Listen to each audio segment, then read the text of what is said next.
प्रिया स्वामी। कुछ महत्वपूर्ण सूत्र हैं।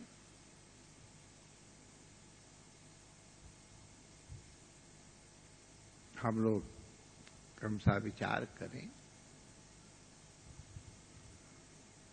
जब प्रथम दर्शन का सौभाग्य हमको प्राप्त हुआ था गंगा तट पे ऋषिकेश में, उस दिन भी पूज्य चरणों का यह मंगलमय आशीर्वाद मिला था प्रथम दर्शन में। और उसके अनंतर जैसे उपनिषद किसी बात को दृढ़ता से बताना चाहते हैं तो उसे बारंबार कहते हैं। शास्त्र भी किसी चीज को अगर बार बार कह रहे हैं तो उसका आग्रह है कि हम उसके अनुरूप आचरण करें। महाराज श्री का कहना था, कोई भी काम करो सबसे पहले भगवद आधार ग्रहण करो।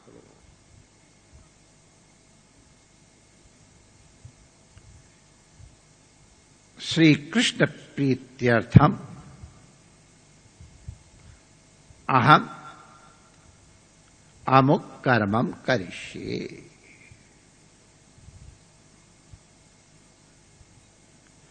हमारा संकल्प भगवत आधार हो। अगर कोई और भी संकल्प हो, कोई लौकिक संकल्प भी हो,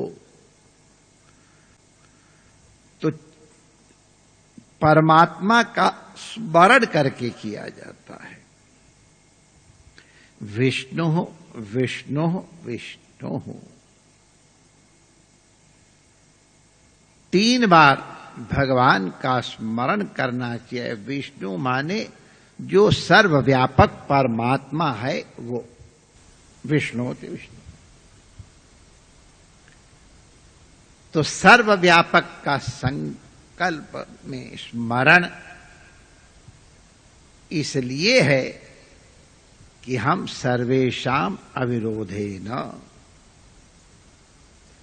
हम किसी का विरोध करने के लिए कर्म नहीं कर रहे हैं।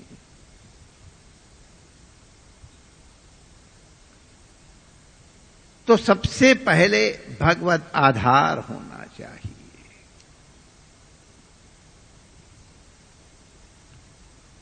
फिर उस कर्म के लिए जो सामग्री है उसका चयन करने के बाद उद्योग करे।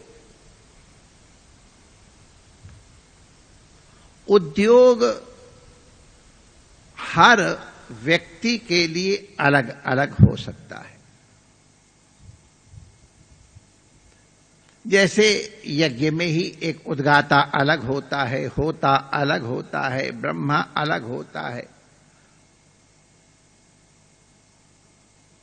अपने अपने कर्तव्य का पालन करते हैं यज्ञ की सफलता के लिए।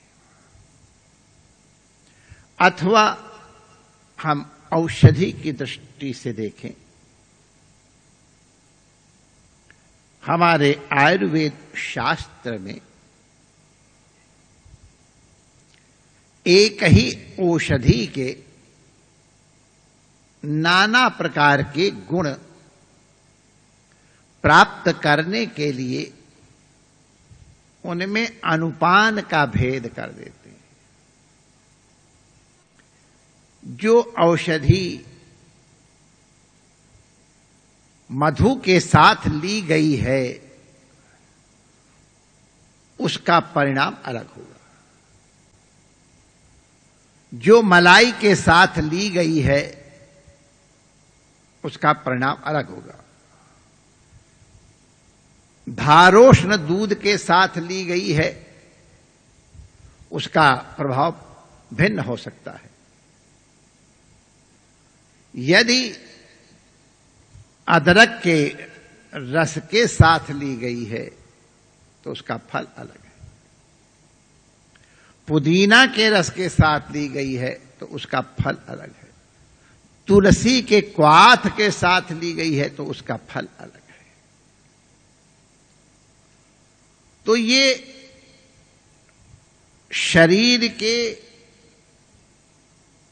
अनुरूप निर्णय किया जाता है। गुरु की सन्निधि में, जैसे चिकित्सक की सन्निधि में पहले रोग का निदान किया जाता है, आखिर रोग क्या है, निदान बहुत आवश्यक है। फिर निदान के अनुरूप औषध का निर्णय किया जाता है। औषध की मात्रा भी भिन्न भिन्न हो सकती है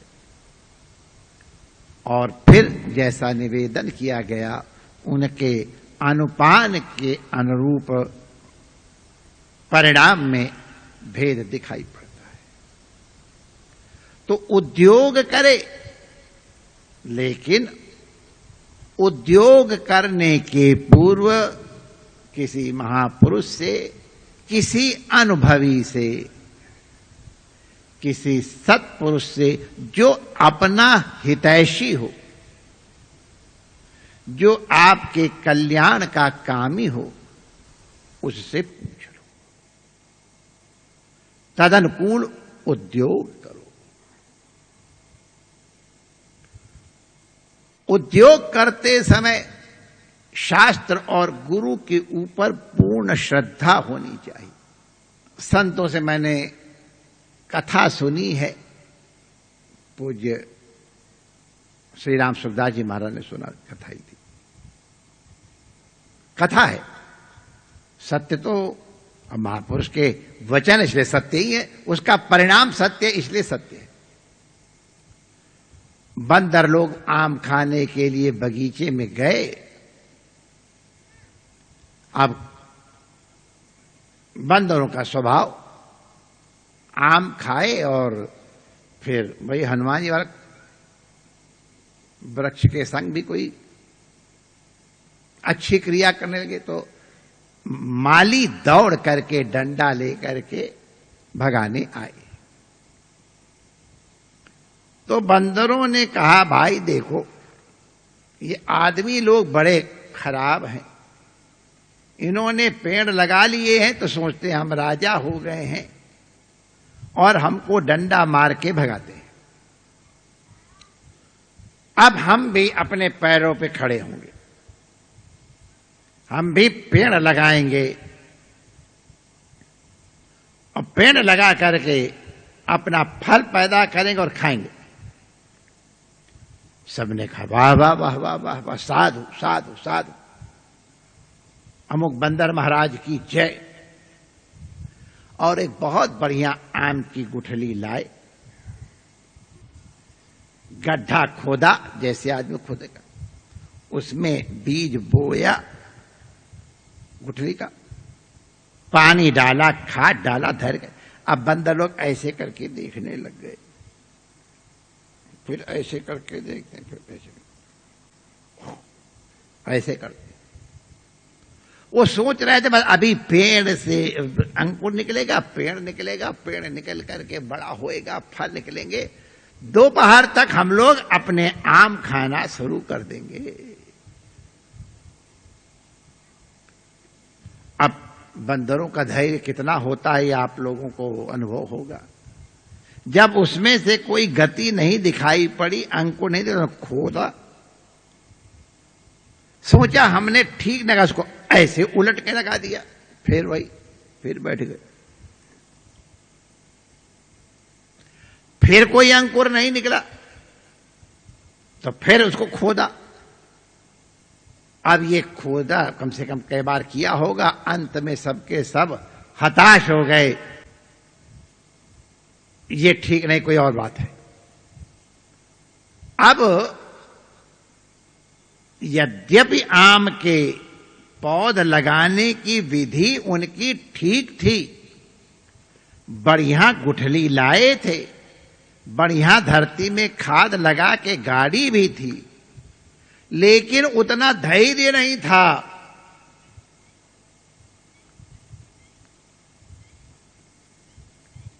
अंकुर निकलेगा, कई दिन में अंकुर निकलता है, आप लोग जानते हैं, फिर वृक्ष होगा, इत्यादि इत्यादि इत्यादि। नहीं हुआ तो आम की खेती उनसे नहीं हो पाई,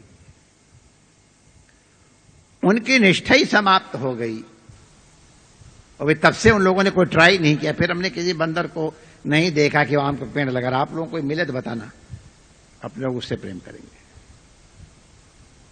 तो कई लोग बस यही स्थिति करते हैं, महाराज अब इतने दिन से तो माला फेर रहे, कुछ हुआ ही नहीं है, चलो ये मंत्र जपेंगे, चलो अमुक करेंगे। अरे उनका पास जाएंगे, उनका मंत्र बहुत अच्छा है। बस माय डियर पूज्य राम सुखदास जी महाराज कह के हंसे दिए थे। अरे धैर्य भी रखना पड़ता है, उद्योग के साथ धैर्य भी रखो, फिर उसके अनुसार जिस प्रकार तुमको फल की प्राप्ति हुए, सफलता मिले तो फूलो नहीं, और अगर बहुत सफलता नहीं मिली तो निराश मत हो। यत्ने कृते यदि न सिद्ध्यत कोत्र दोषः, इसमें क्या कमी रह गई है, ये खुद जिज्ञासा करो या गुरुजनों से पूछो, और पुनः दृढ़ता पूर्वक साधना में संलग्न हो जाओ। महाराज जी कहा करते थे संक्षेप में, किसी भी कार्य के सफलता के लिए सबसे पहले भगवत आधार, फिर उद्योग, धैर्य, और फिर यथा लाभ संतुष्ट कर्मण्येवाधिकारस्ते मा फलेषु कदाचन। ये सब उनके सब गीता के श्लोकों का ही तात्पर्य महाराज इन शब्दों में कहा करते थे, शास्त्रों का निचोड़ है। जितने भी कार्य हों, चाहे लौकिक हों, चाहे पारलौकिक हों, चाहे साधना के हों, चाहे विलास के हों, चाहे निष्काम कर्म हो, चाहे सकाम कर्म हो, भक्ति हो, ज्ञान में भी प्रारंभ में भगवद आधार, उद्योग, धैर्य और यथालाभ संतोष की प्रवृत्ति रखनी चाहिए।